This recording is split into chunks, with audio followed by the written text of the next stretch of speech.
Ladies and gentlemen, Verdansk is returning to Warzone on March 20th of 2025, and we're going to discuss everything we know is likely to be coming based off rumors from well-known data leakers that have in the past proven to be quite reliant. By the way, welcome, I'm TCaptainX, and if you want to stay up to date in Warzone like news, what's the meta and best loadouts, settings, and tips to get better at Warzone, make sure to hit the subscribe button. Come check out a stream here on YouTube or on Twitch. Again, everything we're discussing today is not confirmed and purely based off rumors that have been posted on X or Twitter by several well-known data leakers. So if this doesn't come true, remember that I warned you, these are rumors and none of this is confirmed. First, the Verdansk that is returning is supposed to be an OG version, aka the first version of Verdansk that released in season 1 of 2020. So that means areas like Quarry is still there, not Salt Mine or whatever they changed it with, not the Cold War color palette, the OG dam that was there, no fast travel stations.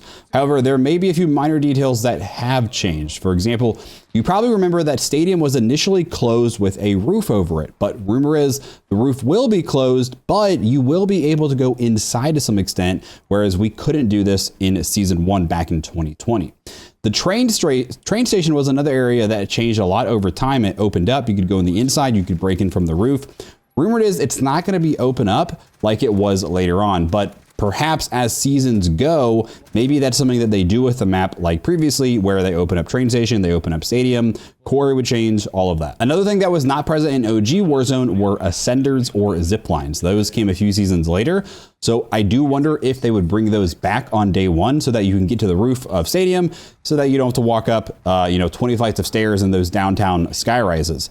However, I think there are kind of some pros and cons there because there is a nostalgia component of having to go up all 20 flights of stairs. There's some people, some of the groups of friends would just love to hang out and camp all game on top of that skyscraper, and that was just part of the game. So I'm kind of indifferent here whether they bring back zips or not. Maybe just to have a few, but maybe for some buildings they force you to go up all the stairs, or maybe it could get you maybe halfway up and you have to go the stairs or something. We'll just have to see. Another thing to mention is that Claymores and Bouncing Betties of Warzone 1, the version that we have today with bomb traps and spring mines, they're a lot stronger. Back then, you could set off claymores and run back before it would blow up, or you could prone below those bouncing betties. But today it's nearly impossible to do that. So if that's not adjusted, camping in those big buildings could be very, very powerful, especially if there are no ascenders. I would also assume that there would not be things like fast travel, the bunker with key cards. Again, all of the things came later. So most likely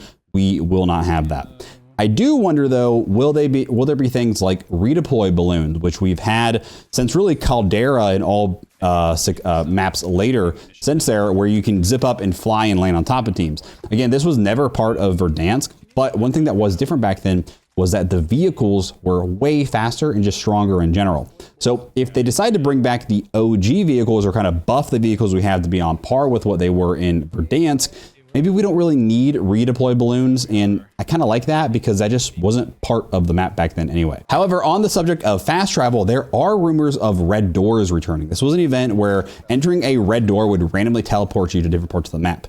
Again, this was not part of season 1. I think this was like a Cold War event, but it was a pretty fun event. So this kind of would serve that fast travel area, although it would be randomized. I also wonder if they will sprinkle in other events, like for example, the Juggernaut was a big thing that went over for a season or two, or again, opening up stadium, things like the Cold War color palette changes. Will we see those or not? Another staple of Warzone 1 that went away with Warzone 2 was floating loot, and that is rumored to be coming back via the Ghost of Hope on X, who is one of the main leakers where most of this information is coming from.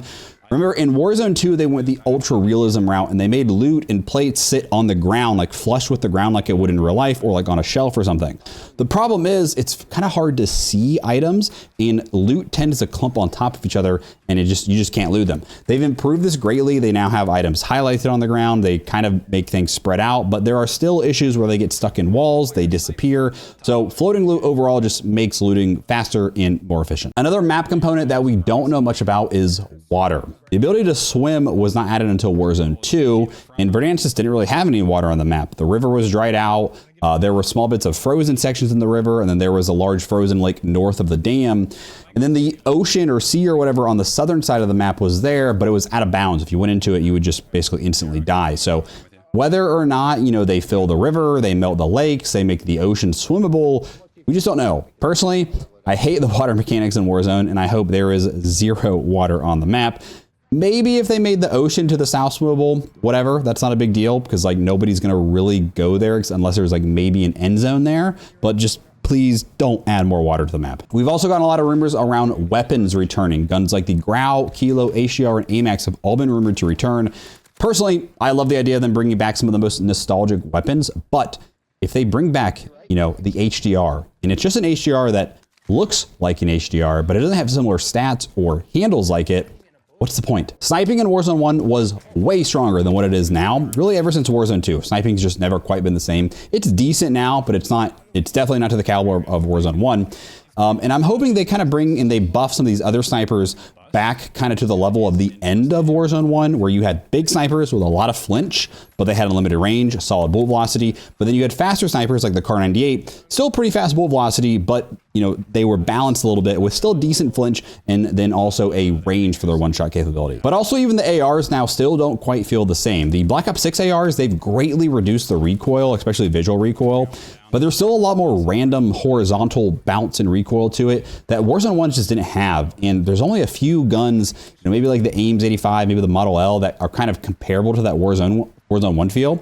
So if they bring back the Grau, the Kilo, you know, some of the lowest recoil guns in Warzone, they better feel like the OG Grau and Kilo. Same with the amount of bullet velocity they had. They had way better bullet velocity back then.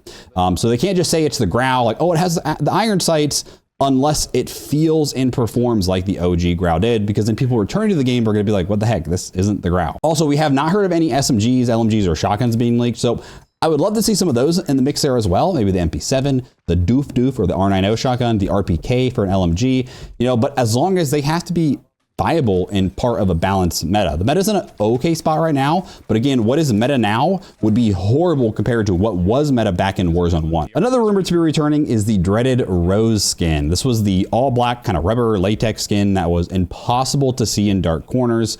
And you already know that they're going to make this some paid premium skin and everyone's going to want to buy it. And I understand it was memorable and I understand why people would want it because it literally gives you an advantage because it's so dark, but they better make the lighting good and not make this too much of an advantage to have to wear a skin like this. It's also going to be interesting how things like the graphics and lighting are on this version of Verdansk, since, you know, this is like 5 years after Verdansk was made. Hopefully they've made improvements to things like the visibility, the graphics, and all that. As far as things like movement goes, I don't think we're going to be getting any major changes here. There's nothing that's been speculated or rumored about, meaning I would fully expect there to still be Black Ops 6 Omni movement in the game. I don't think we're going to be going back to like Warzone 1 movement, but maybe that's a possibility, but I really doubt that. Now they might make small adjustments here and there, but again, it's not going to be a Warzone 1 movement. And that does concern me because people coming back to the game are going to be sliding all over the place, doing this Omni movement, and they're not going to be able to do things like bunny hopping. So I would love to see them add bunny hopping back. I would love to see them kind of tighten up some of the movement because a lot of it still feels kind of floaty and just not as snappy as it used to in Warzone 1. So again, this really concerns me because when people come back, things like the base things of the game, the movement, the gunplay, and even like how you build your loadouts are very, very different. And many of those players that are coming back to the game that haven't played in years, they're going to have 0 weapons unlocked. And the current weapon leveling system is atrociously slow. So what do you think is going to happen when John from accounting boots up Warzone for the first time in a few years and realizes that he has to put several hours of playing in just to have a somewhat competitive loadout? Paired that with still skill-based matchmaking, he's not going to do that. He's going to quit and say, screw this. I'm not spending hours to play. And right now the game needs more players because apparently we are at an all-time low of a player count since the end of Warzone 2. Many people, including myself, have been saying that in Warzone, they just need to have everything unlocked and that the purpose of leveling up is more just going to be for camos, aesthetic purposes. You know, maybe you unlock for like optics and reticles, maybe a few random kind of niche attachments, but not the main core ones that make a gun good. Something that is already being tested in Warzone right now on Urzikstan is 150 player lobbies, because many of you may know that ever since Urzikstan in Warzone 3, they cut the lobby count all the way back to only 100, whereas it was always 150 in Verdansk, Caldera, and Al-Mazrah. So just a few days ago, we went back to 150 and the feedback's been very, very positive. I played a few games. I thought the pacing was much better.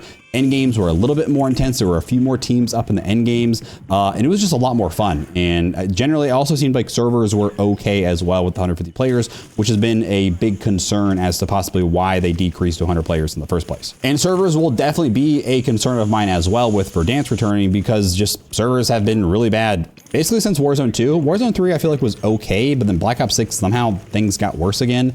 Just very inconsistent. It's very frustrating for players to deal with, along with all of the random disconnects, server crashes, dev errors. I've been experiencing a lot of dev errors and crashes since the Season 2 Reloaded update. And you know, this is not like a PC or equipment issue. I have a very high-end PC. So, you know, people with lower end PCs are probably experiencing issues even more. And I know console is also still having plenty of issues and crashes.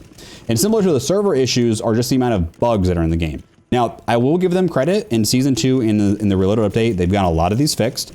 It seems like we finally improved on the loadouts, not resetting so much. And a lot of just random bugs have kind of been tightened up. It's not perfect. There definitely still are some, but it's not horrible currently.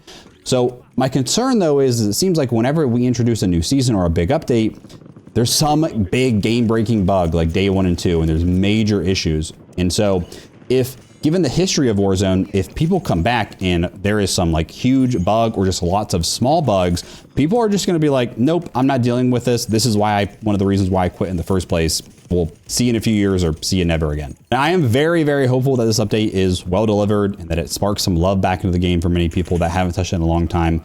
But we're just going to simply have to wait and see, which is why I don't mean to be so kind of maybe sounding negative, but I'm just very cautiously optimistic given the track record of Call of Duty over the last few years. I also wonder, will we only have Verdansk until the fall when the next Call of Duty should be coming out? Or are we going to see a new map like Avalon, which was rumored to be coming this year, then it never did. It's now rumored to possibly be a zombies outbreak map next year, which is kind of that like open world zombies map.